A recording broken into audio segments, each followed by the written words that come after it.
Unit 5 is on analysis of two samples, and Section 9.1 is specifically on two proportions.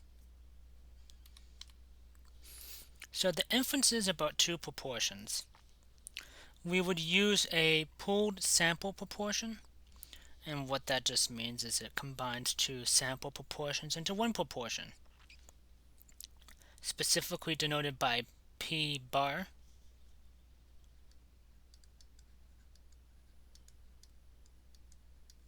This takes x sub 1 plus x sub 2 divided by n plus 1 plus n sub 2. So it adds the number of successes in each of the two samples divided by the both sample sizes.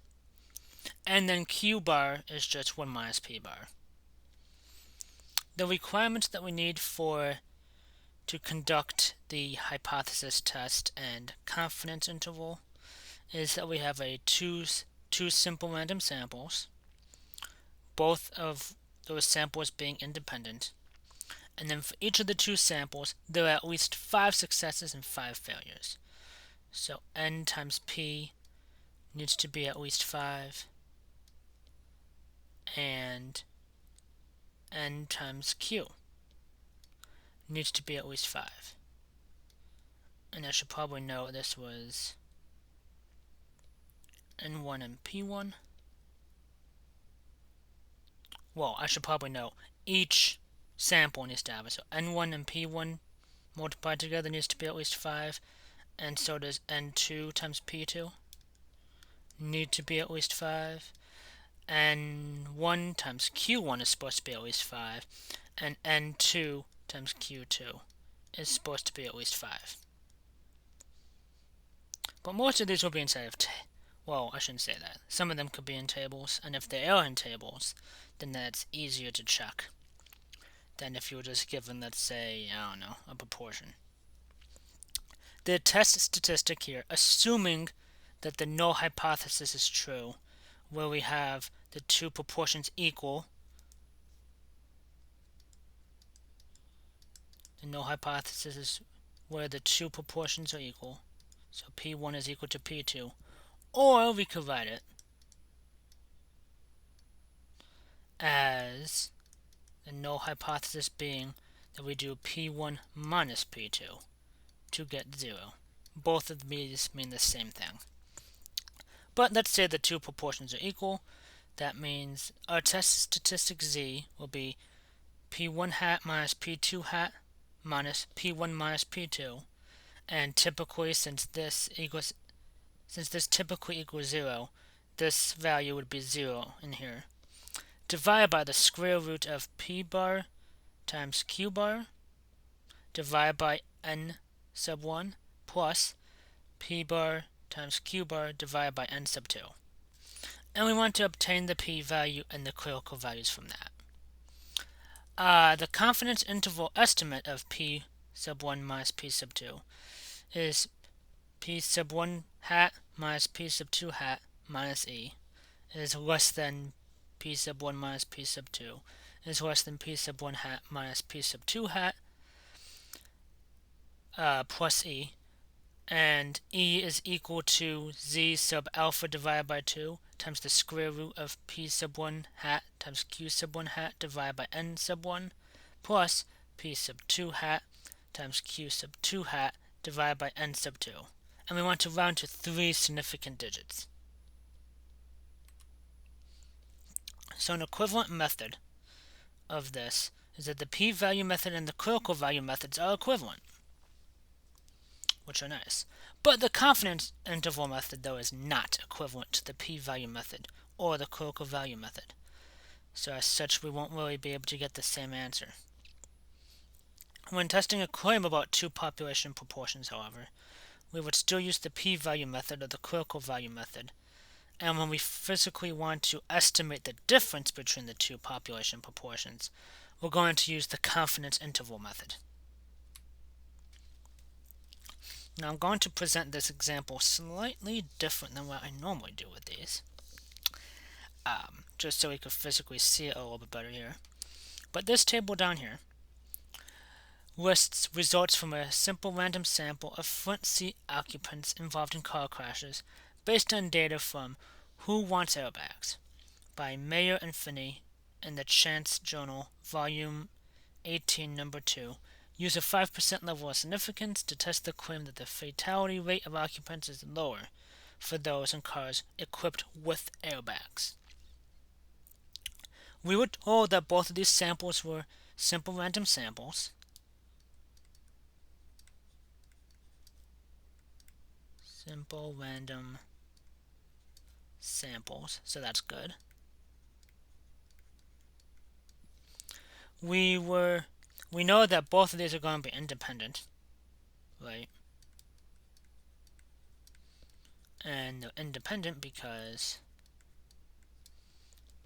if you have an airbag available or no airbag available, those wouldn't influence each other, right? Just because an airbag is available in one car doesn't mean an airbag is not available in another car.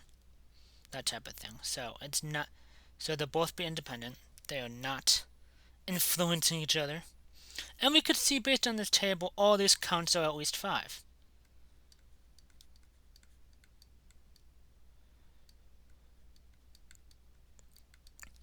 Well, all of them are well above 5, I should probably say.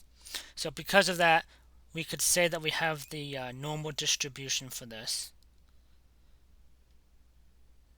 So this is going to be approximately normal.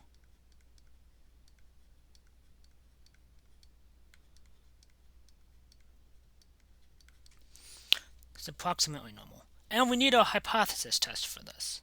The null hypothesis is that these two populations are equal. Now I should probably note that it's typically best to actually denote what each one of these here mean. So I'm going to refer to the airbags being available, the first population. So P1 is going to be the airbags available.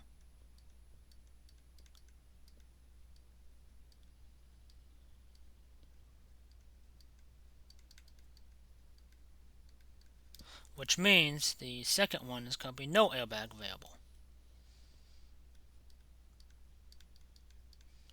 So P2 is no airbag available.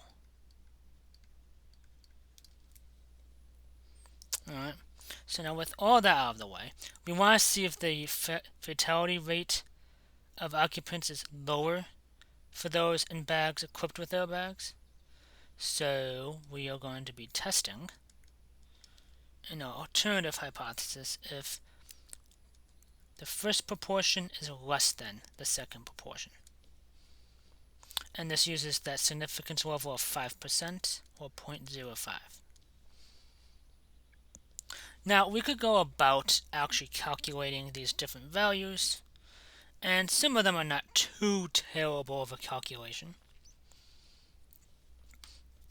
Alright, so for this, if we were to go about doing the calculation, the value for P bar, we could calculate that as 41 plus 52 divided by the total from these.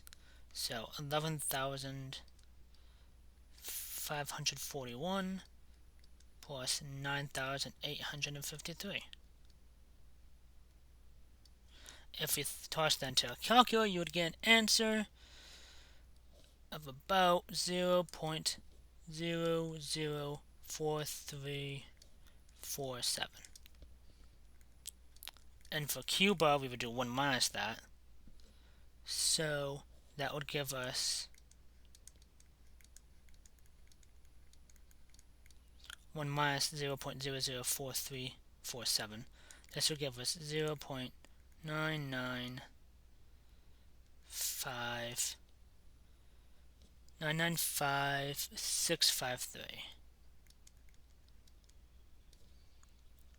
And for Z, if we want to do that calculation, let me very quickly write that right here.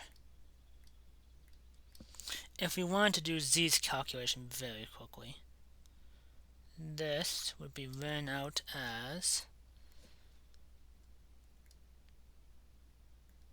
This would be 41 divided by 11,500. Let me write that a bit better on there. Make this a bit larger.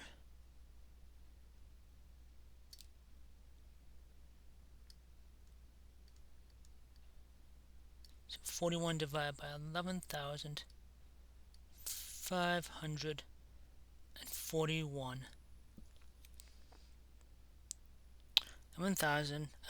41 divided by 11,541 minus 52 divided by 9,853 minus 0 because of the null hypothesis. This will be divided by, and bear with me with this fraction, it's unfortunately a bit of a mess, 0.004347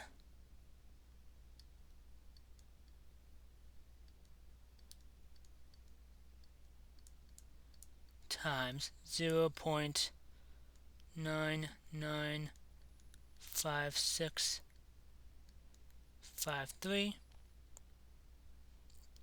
divided by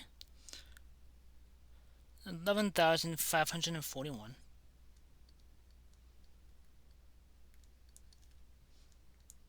plus 0.004347 times 0.995653, and this will be divided by 9,853. Tossing this thing into a calculator, being very careful with all of these parentheses and whatnot, this will give us a value of about negative 1.91 for the z-score. Now, since, as you can see, that's a whole lot of calculations, and let's face it, very easy to make a mistake. There is a way to do it inside of SAS. Unfortunately, there's no nice formula for it. But here on the right, I have I don't really want to call it a formula, but this particular code, once you put everything into it, since as you can see, I have different parts I need to fill out. Once you fill it out, this will then calculate the z-score, give us the p-value, and allow us to do different things. So here, I am going to use for alpha. We are giving of alpha here 5%, so 0.05. Alright, and the reason why I have all of these with a percent let, so percent let alpha equals 0.05, this allows us to keep calling alpha into different procedures and formulas later inside of the actual data, the rest of the program on here. So alpha is 0.05, n sub 1, it's going to be the first sample size, which will be 11,541. Number of successes for event 1 is 41.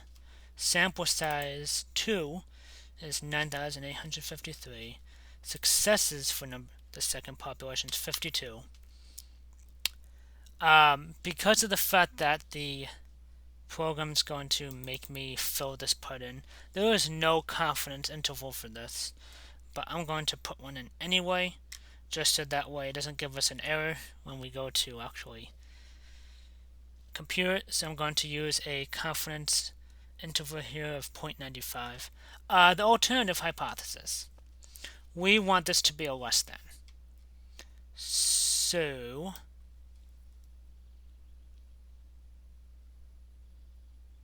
I'll replace all of that with an L. Alright. And then the rest of this here, we'll just automatically do the actual computation for us. So all I need to do is hit run.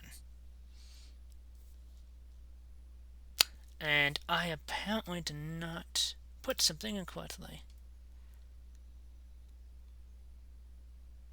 And why is that?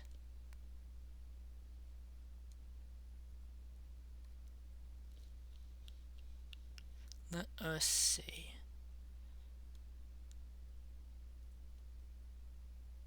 I want to say it's because of the way that these quotation marks here are.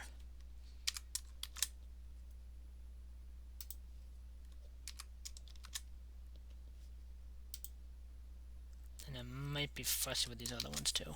I might as well change them. This is the bad thing with copying and pasting code, isn't it? Okay, I think the rest of these are fine. Yep. Okay. So running this. Nope, it is not fine. Let's see. An arithmetic operator.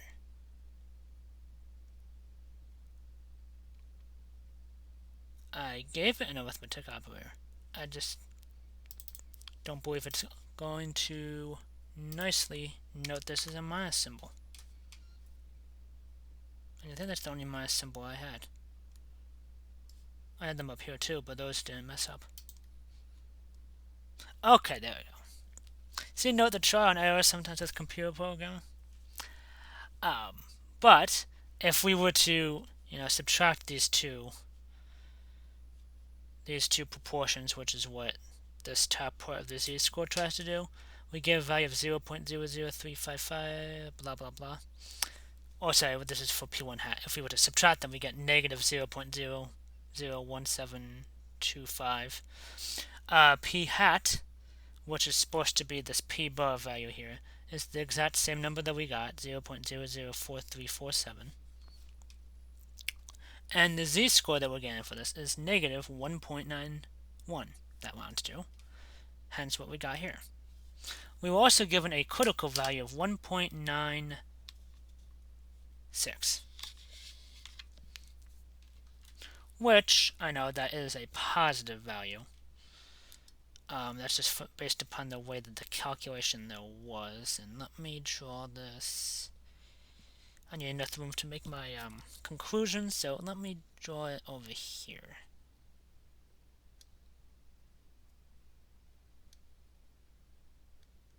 So value of 0 here in the middle. Negative 1.91 is over here.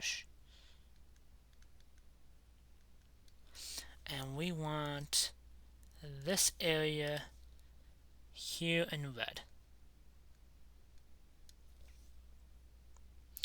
which is the area that this refers to. And as you can see, we have our p-value, which did not show up because I didn't push this all the way over. We get a p-value of 0.0280. So let me write that down here. P-value is equal to 0.0280. Now, the textbook goes into a very long definition of other ways to do this particular hypothesis test involving the critical value, which, as I said, was 1.96. Because this is a left-tailed hypothesis test, this would actually be negative. So even though it's not calculated as such on there, that's supposed to be the negative value of that. So the critical value is supposed to be negative 1.96, and negative 1.96 is less than negative 1.91. So because of that, it is also going to be the same conclusion that we're going to make based on this hypothesis test, which, because it's less than that, that means we are indeed able to reject the null hypothesis. And let me see if I could just insert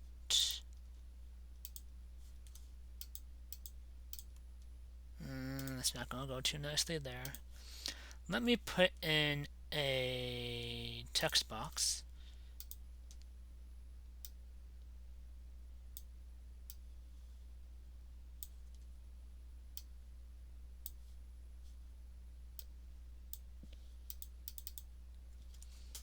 Let me put in a text box here and note our conclusion. So at the 5% level of significance, we have sufficient we have sufficient evidence to support the claim that the proportion, if I could spell today, that the proportion of accident fatalities for occupants in cars with airbags is less than the proportion of fatalities for occupants in cars without airbags. And let me just change that so that can actually be readable. And that did not make it more readable. Lovely. Okay. Let me do this. There we go. So at the 5% level of significance, we have sufficient evidence to support the claim that the proportion of accident fatalities for occupants in cars with airbags is less than the proportion of fatalities for occupants in cars without airbags, based upon the fact that our p-value is less than 5%, and the critical value that we get is less than our test statistic, both of which give us that same response. Now, the second example that I have on here is using the same data that we just had in example 1 to construct a 90% confidence interval estimate of the difference between the two population proportions. What does this result suggest about the claim that the fatality rate of occupants is lower for those in cars equipped with airbags? So in order for us to do this, we actually do not need to do too much more stuff. We do not need to do too much more stuff due to the fact that we already have the confidence level in here. The only difference, though, is that this confidence interval that's stated on here is not the right one, naturally. We're going to have to change this confidence level here to a 0.90. And then run it again. And doing so should give us the correct numbers. And let me move this over just so it's a little bit easier to see. We are looking at these two here. So the left bound here was 0.00323, and right bound of, negative 0.00323, and right bound of negative 0.0000217. And the code for that, the only thing that changed was this is 0.90.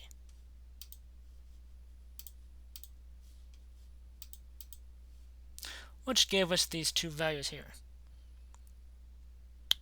So in order for us to put this in,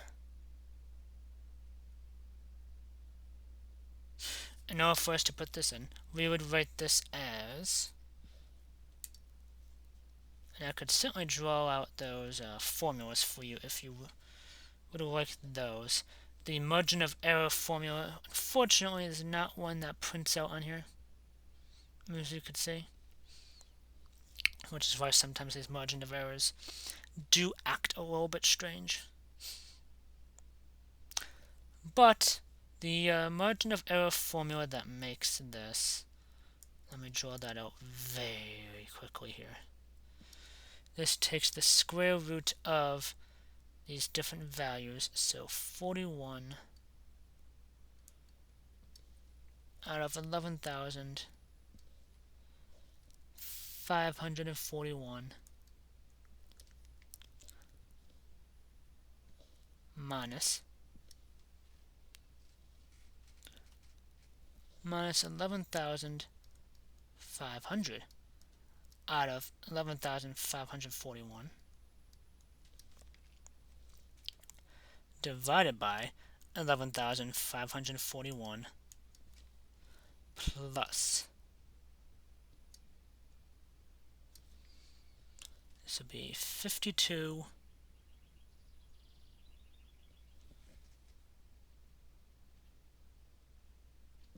This is supposed to be a multiplication here, not a minus symbol. Let me get rid of that.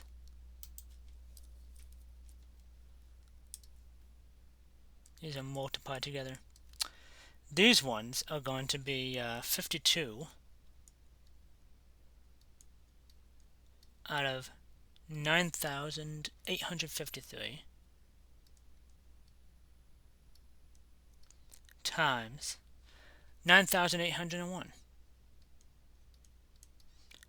divided by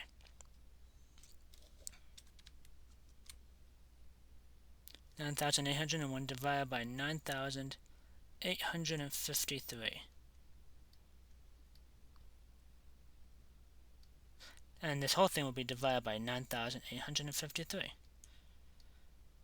And if you do this out, you'll get a margin of error of 0.001507.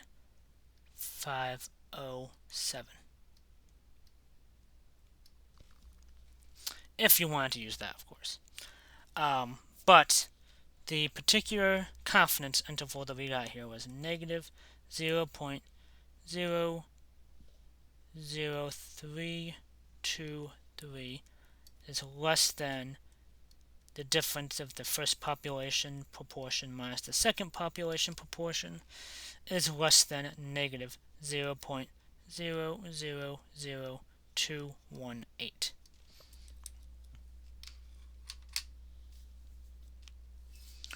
And the interpretation that we can make for this, and this one I should just be able just to type directly underneath this. Yes, okay. The interpretation of this particular confidence interval, and let me just decrease my font on it just so I can have more room. The confidence interval does not contain 0, which it does not, suggesting that there is a significant difference between the two proportions. And let's also face it, these are both negative. And since our difference has P1 minus P2, that means P2 would be greater than P1, according to this. And P2 was for the population without airbags as opposed to with airbags. So, for this, the fatality rate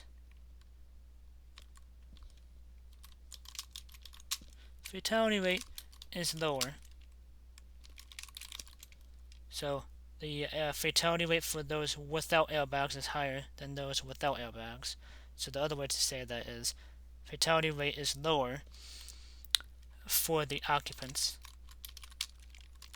in cars with airbags than for the occupants in cars without airbags. Alright.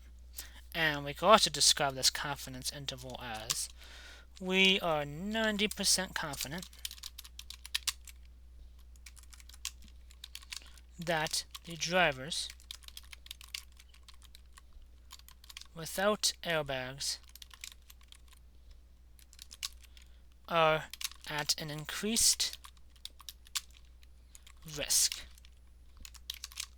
of a fatal car accident by somewhere between 2 and 3 additional fatalities per 1,000 occupants. That's by just multiplying both of these by 1,000 in order to get that same type of answer with that.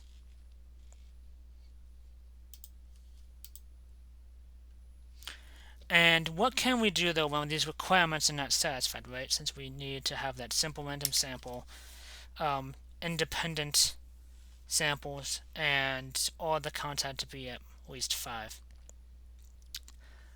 It should be noted that nothing can be done to fix violations with the requirement of 2 simple random samples, and the same thing with the independent samples as well. But if we have fewer than 5 successes and or failures in a hypothesis test, we could use Fisher's exact test, which provides an exact p-value instead of using the normal distribution. Or we could use the bootstrap resampling methods that we have seen when it comes to confidence intervals, but this time with the difference between two populations as opposed to just one. So same thing applies with that. Let me know if you have any questions or concerns. Thank you.